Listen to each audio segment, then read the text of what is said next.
Hey everyone, Professor Dustin here, and this is going to be a solution to the whiteboard problem, spring from a table.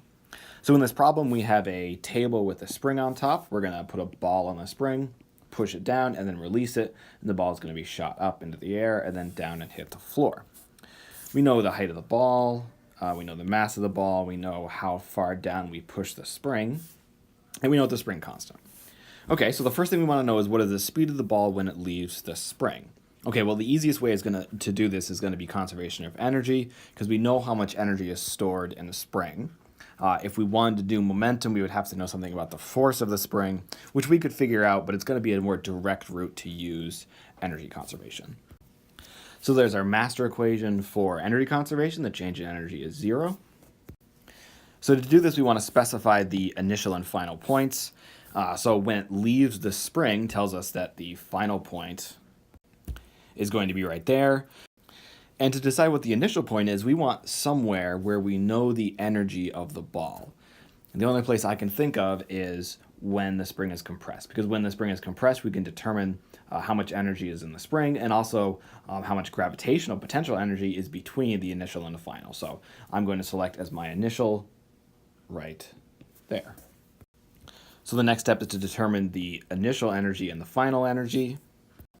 Of course, in either case, we could have some kinetic energy, so I've put some Kf and some Ki. And now we need to think about what kind of potential energy is in the system. Well, clearly the spring is, so I can put the potential energy of the spring. But I also need to be very careful. This ball is actually going upwards in a gravitational field by this small amount. So actually, there's a change in gravitational potential energy as well. And I really should put in the gravitational potential energy there as well. So now let's think about our initial and final conditions. We know the initial velocity is going to be 0 because we're just holding the ball against the spring, so we can make that kinetic energy go away. We need to pick a coordinate system to define the potential energy due to gravity. I'm going to choose the coordinate system such that z equals 0 is right at the top of the spring. You can pick anywhere you like. I know some people would want to pick the bottom here. That'll work fine. Or you might want to pick the initial point of the ball. That will also work fine. I'm just going to pick z equals 0 so that I can immediately right now say that the final potential energy is 0 because z is going to be 0 right at that location.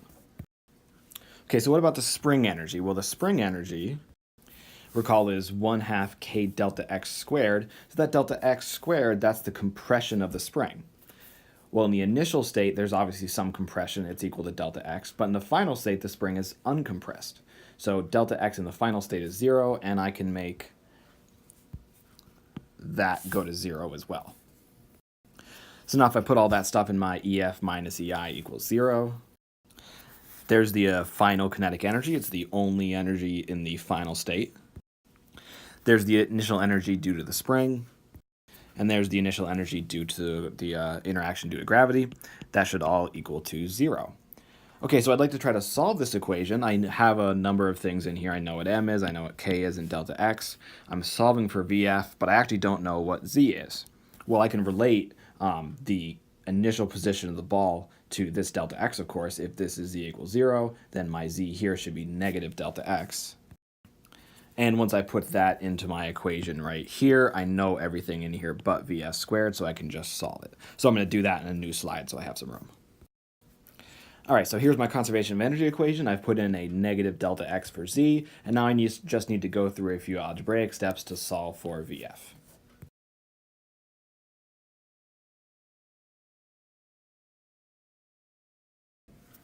And there's my final answer for the final velocity of the ball as it comes off the spring. I could have simplified this in a slightly different way by pulling out the delta x from both terms, but this seems fine to me. Let's also plug the numbers in so we can get an actual answer for VF. And I get 2.10 meters per second. So notice that it's very easy to forget the gravitational piece here. And in fact, the gravitational piece here is actually very small because the ball is not actually moving very far in the gravitational field. It's moving 7 centimeters, so it's not negligible, but it's actually pretty small. So let's try again. Just real quick, if we had ignored the gravitational potential here, this term would have gone away, and we would have just had this piece. So let's just calculate the final velocity in that case.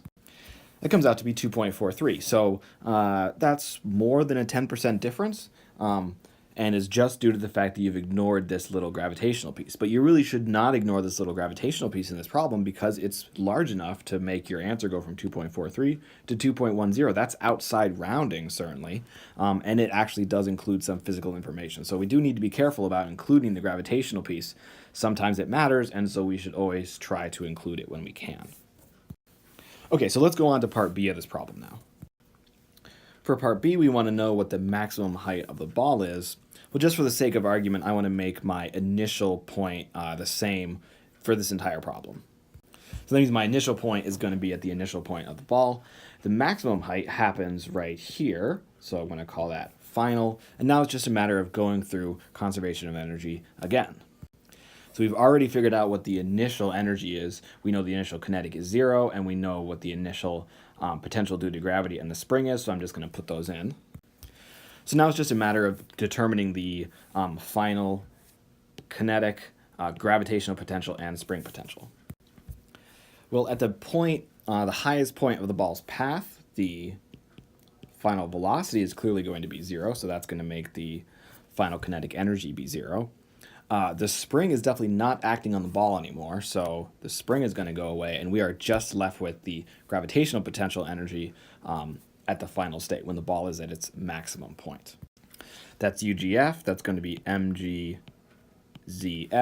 We don't have a label for ZF yet, so let's call that big H. And remember, I had Z equals 0 here, so that thing I've just called H is actually my ZF. So that's simply mgh. And now I just need to go through my conservation of energy equation, final minus initial, and solve for the unknown, which is h. There's my EF minus EI is 0. The final energy is just due to the gravitational energy at the top of the path. The initial energy is due to gravity and the spring, and of course I want to set that to be 0. So now I can just do some algebraic manipulations to solve for h. And that's actually my final answer for h. And so this is actually sort of interesting. You can see what's happening here. This delta x, that's just this little horizontal piece. So this term right here is the height above the initial point of the ball, all the way up to there. But of course, since I'm asking about this part, I need to subtract off delta x, which is right there.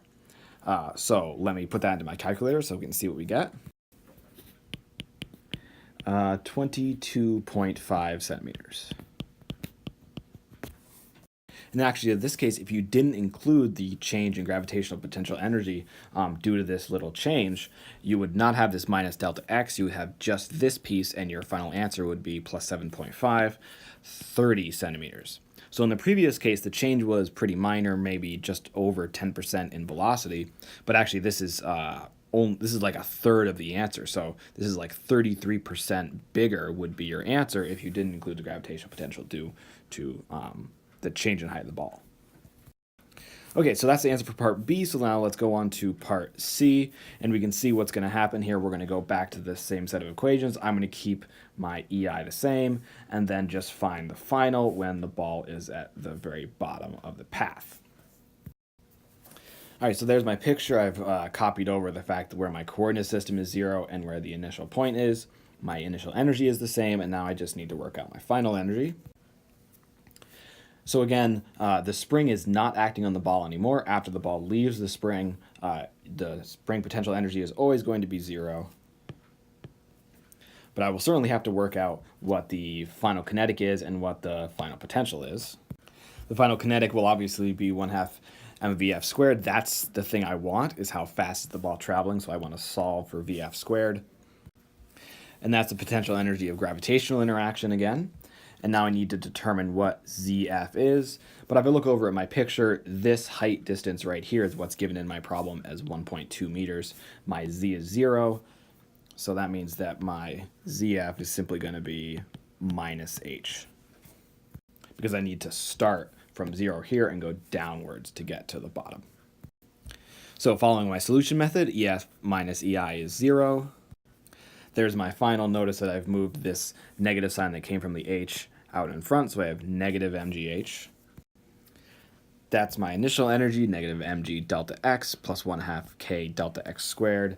And again, this whole thing is going to be equal to 0. And now I'm just going to rearrange things so that I can isolate VF.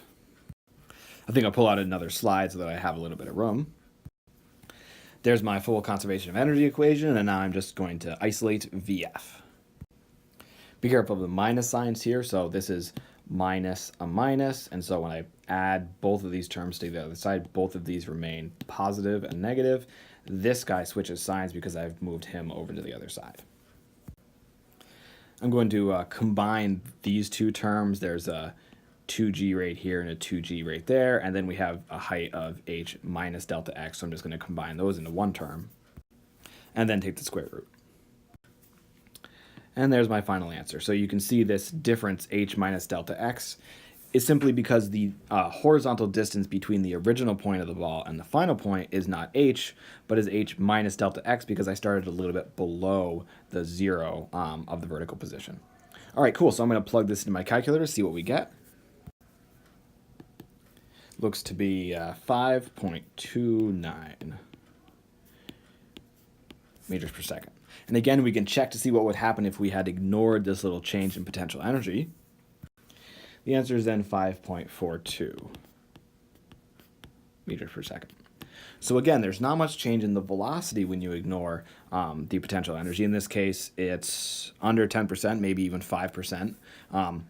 But the change in the distance, the height of the ball is actually pretty significant. So we need to keep that in mind when we're doing these problems, to always remember that a spring pushes something up against gravity. It needs to overcome the interaction due to gravity as well as transfer its own elastic potential energy into the kinetic energy of the object.